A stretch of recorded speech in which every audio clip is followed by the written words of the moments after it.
മഹേഷ്, ഇത്തവണത്തെ പ്രത്യേകത നമുക്കറിയാം, രണ്ട് ഐറ്റങ്ങൾ കൂടുന്നുണ്ട്. അത് മാത്രമല്ല തീമിൽ വ്യത്യാസമുണ്ട്. മാത്രമല്ല ഏറ്റവും പ്രത്യേകതയായിട്ട് മന്ത്രി പറഞ്ഞ പ്ലാൻ ബി തന്നെയാണ് ഇത്തവണ. കാരണം കാലാവസ്ഥ ഒട്ടും അനുകൂലമല്ല. പ്ലാൻ ബിയിലേക്ക് മാറേണ്ടി വരുമോ, എപ്പോൾ മാറണം എന്നൊക്കെയുള്ളൊരു ആശങ്കയൊക്കെ സംഘാടകരെ സംബന്ധിച്ചും സർക്കാരിനുമൊക്കെ ഉള്ളൊരു സാഹചര്യം കൂടിയുണ്ട്. അപ്പം ആ രീതിയിലൊക്കെ എത്രത്തോളം പ്രത്യേകതയോടെയാണ് ഇത്തവണ കായികമേള എത്തുന്നത്?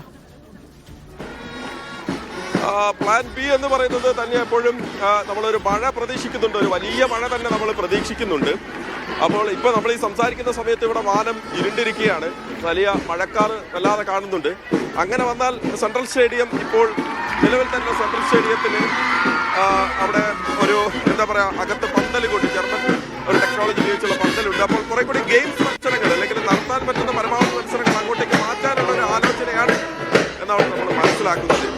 പക്ഷെ അത് എത്രത്തോളം അത്ലറ്റിക് പോലുള്ള മത്സരങ്ങൾ, പ്രത്യേകിച്ച് ഫീൽഡിലുള്ള മത്സരങ്ങൾ അതൊക്കെ നടത്തേണ്ടതാണ്. എന്നാലും മഴ വലിയ പ്രയാസങ്ങൾ ഉണ്ടാക്കില്ല എന്ന് നമ്മൾക്ക് പ്രതീക്ഷിക്കാം. കോട്ടയം ജില്ല കടന്നു പോവുകയാണ് തന്നെ. കോട്ടയമാണ് ഇപ്പോൾ നമുക്ക് മുന്നിലൂടെ കടന്നു പോകുന്നത്. കോട്ടയം ജില്ലയുടെ താരങ്ങൾ വലിയ ആവേശത്തോടു കൂടിയാണ് ഉള്ളത്. കോട്ടയം ജില്ലയുടെ ചുണക്കുട്ടികളാണ് നമ്മൾ കാണുന്നത്. ഇൻക്ലൂസീവ് വിഭാഗത്തിലുള്ള കുട്ടികളുണ്ട്, സബ് ജൂനിയർ വിഭാഗത്തിലുള്ള കുട്ടികളുണ്ട്, ഒരുപിടി കുട്ടിത്താരങ്ങളുണ്ട്. നാളെ റെക്കോർഡുകളും മീറ്റ് റെക്കോർഡുകളൊക്കെ തകർക്കാനുള്ളവരാണ് കേട്ടോ തന്നെയായത് ഈ നമുക്ക് മുന്നിലൂടെ കടന്നു പോകുന്നത്. അങ്ങനെ നാളത്തെ താരങ്ങളാണ്. അതേ സമയത്ത് നമ്മളെ ക്യാമറമാൻ സനോജ് കുമാർ ഇങ്ങേ വശത്ത് നോക്കി ഈ നിറഞ്ഞ ഗാലറിയാണ് ഒരു പ്രത്യേകത. അവിടെ പല ആളുകളും അവിടെ മൊയലിന്റെ ഒരു എന്താ പറയുക, നമ്മളിതിന്റെ വാക്കിച്ചിട്ടും തങ്കുവാണ് കേട്ടോ. തങ്കു എന്ന് പറയുന്ന മൊയല്, അത് കേരളത്തിന്റെ കായിക ആവേശം, അതിന്റെ എന്താ പറയാ ഊർജം, സമാധാനം, അതിന് അങ്ങനെ സവിശേഷമായ അടയാളങ്ങൾ വരുന്ന ഒരു കാര്യമാണ്. അപ്പം തങ്കുവിനെ മുഖത്ത് ചാർത്തിയാണ് മിക്ക കുട്ടികളും ഇന്ന് ഇവിടേക്ക് എത്തിയത്. എനിക്കപ്പോ ഇസത്ത് കൂടി ചേരുകയാണ്. ഇസത്ത്, തിരുവനന്തപുരം അക്ഷരാർത്ഥത്തിൽ ഞെട്ടിക്കുകയാണ് കേട്ടോ. മഴക്കാലൊന്നും ഒരു പ്രശ്നമല്ല. ഞാൻ രാവിലെ പറഞ്ഞ പോലെ തന്നെ കഴിഞ്ഞ കുറച്ച് ദിവസങ്ങളായിട്ട് ഇതിന്റെ ലഹരിയിലാണ് പിള്ളേര്. അതാണ് ഇപ്പൊ നമ്മൾ കേട്ട ഒരു സ്പിരിറ്റും. ഗാലറിയൊക്കെ നിറഞ്ഞ കവിയാണ്. നമ്മൾ സാധാരണ മറ്റു മത്സരങ്ങളൊക്കെ നടക്കുമ്പോഴാണ് ഗാലറി നിറയുമോ എന്നുള്ളത് കാണുന്നത്. പക്ഷെ ഇത് നിറഞ്ഞ ഗാലറിയാണ് തീർച്ചയായിട്ടും. കാരണം എല്ലായിടത്തും ആള് തിങ്ങിയ ഒരു അവസ്ഥ തന്നെയാണ് ഇവിടെ നമ്മൾ കണ്ടുകൊണ്ടിരിക്കുന്നത്. ഏതൊരു സൈഡിലേക്ക് നോക്കിയാലും ആളില്ലാത്തൊരു സ്ഥലം നമുക്ക് കാണാൻ സാധിക്കുന്നില്ല ഇവിടെ പ്രധാനമായിട്ടും.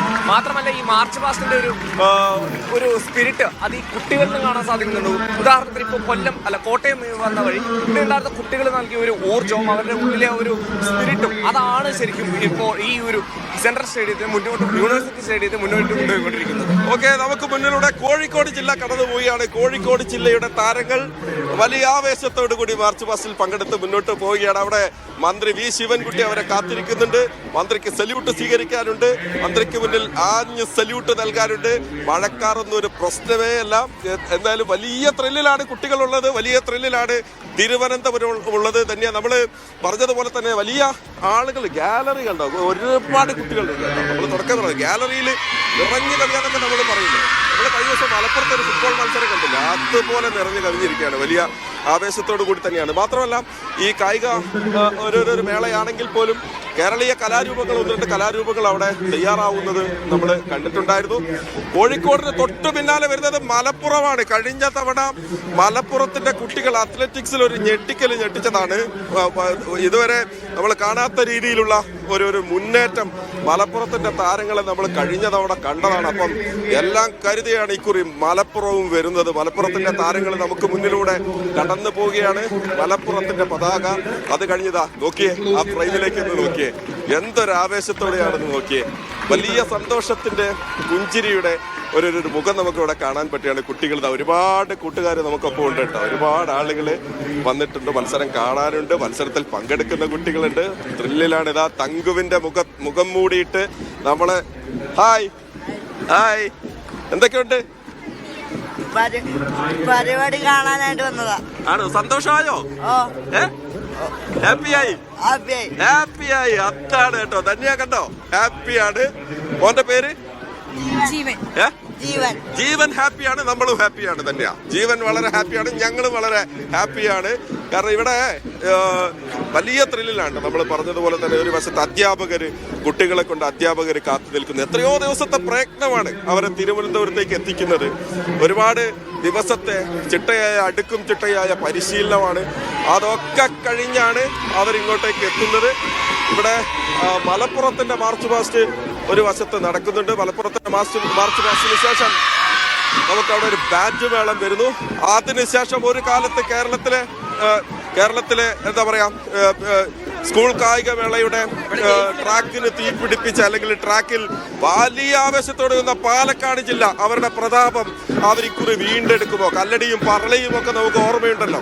ട്രാക്കിലും ഫീൽഡിലുമൊക്കെ മെഡലുകൾ വാരിക്കൂട്ടിയ പാലക്കാടിന്റെ ഒരു ആവേശം അതിക്കുറി എന്താകും എന്ന് നമ്മൾ നോക്കുകയാണ്. പാലക്കാട് കടന്നു പോവുകയാണ് നമുക്ക് ഇതിലൂടെ സ്ക്രീനിലൂടെ. പാലക്കാട് കഴിഞ്ഞ തവണകളിലൊക്കെ വന്നിരിക്കുന്ന പ്രയാസങ്ങൾ അത് മറികടക്കേണ്ടതുണ്ട്, പോരായ്മകളുണ്ട്, അത് മറികടക്കേണ്ടതുണ്ട്. അതിനപ്പുറത്തേക്ക് കൂടുതൽ മെഡലുകൾ വാരിയെടുക്കാനുണ്ട്. അപ്പോൾ ഇക്കുറി പാലക്കാടിന്റെ കുട്ടികൾ എങ്ങനെയായിരിക്കും? ഇതേ ഇവിടെ നമ്മൾ നേരത്തെ പറഞ്ഞില്ലേ, കലാമത്സരത്തിനിടയ്ക്ക് ദഫ്മുട്ടിന്റെ കുട്ടികൾ കായികമേളയ്ക്കിടയിൽ കലാമേളയ്ക്ക് വന്ന അല്ലെങ്കിൽ ഇതിന് പരിപാടിക്ക് വന്നതാണ് ഇവരെല്ലാവരും വളരെ ഹാപ്പിയായി നിൽക്കുകയാണ്. ഇവിടെ പാലക്കാട് കടന്നു പോകുന്നുണ്ട്. പാലക്കാടിന് ശേഷം നമുക്ക് ഞാൻ സനോജ് കുമാർ ബേപ്പൂർ ഒന്ന് മൊത്തത്തിലൊന്ന് നടക്കാമെന്ന് വിചാരിക്കുന്നു. ഈ ഗ്രൗണ്ട് ഒന്ന് വലയം ചെയ്ത് 400 മീറ്റർ ട്രാക്കാണല്ലോ, ഒന്ന് നടന്നു നോക്കാം എന്ന് വിചാരിക്കുകയാണ്.